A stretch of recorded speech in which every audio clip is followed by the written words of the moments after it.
الحمد لله وكفى وسلام على عباده الذين اصطفى. أما بعد فقد قال الله تبارك وتعالى في القرآن المجيد: أعوذ بالله من الشيطان الرجيم. بسم الله الرحمن الرحيم. يا أيها الذين آمنوا كتب عليكم الصيام كما كتب على الذين من قبلكم لعلكم تتقون. وقال رسول الله صلى الله عليه وسلم: أوله رحمة وأوسطه مغفرة وآخره عتق من النار. صدق الله العظيم وصدق رسوله النبي الكريم، ونحن على ذلك لمن الشاهدين والشاكرين، والحمد لله رب العالمين. انتهایی واجب القدر ډیرو غیرتمندو مسلمانان ورونو، تاسو ته پته و چې د رمضان المبارک میاشت هغه راغله، اوس زه د تاسو سره مخاطب یم.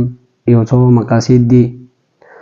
مخکې به مونږ په رمضان المبارک کې درس کولو، او هغه صرف په لوډ سپیکر باندې و د مقتدیانو لپاره، او سږ کال د مولانا عبدالرقیب صاحب په مشوره باندې او د استادانو په مشوره باندې انشاءالله الرحمن سږ کال به درس کیږي جامع مسجد عمر فاروق رضی الله تعالی عنه کې. خو دا ځل به فایده پکې بله وي چې د هغې به مونږ اشتهار کوو د یوټیوب په پاڼه باندې او د فیسبوک په پاڼه باندې. د دوی دغه مشوره وه، الله تبارک وتعالی د دوی قدر و عزت وکړي.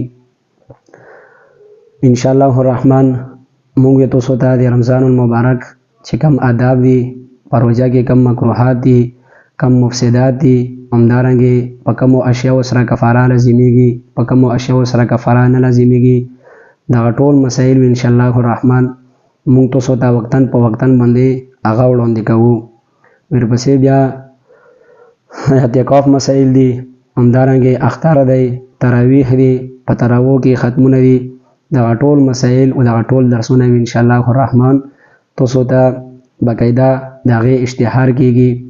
او عظیمه میاشت راغلې او نبي علیه الصلاة والسلام فرمایي: اوله رحمة، اولنۍ عشره یې رحمت و اوسطه مغفرة، او دویمه عشره په هغې کې رب العالمین انسانانو ته بخښنه کوي، و آخره عتق من النار، و آخرنۍ عشره دا د اور نه د نجات والا عشره ده.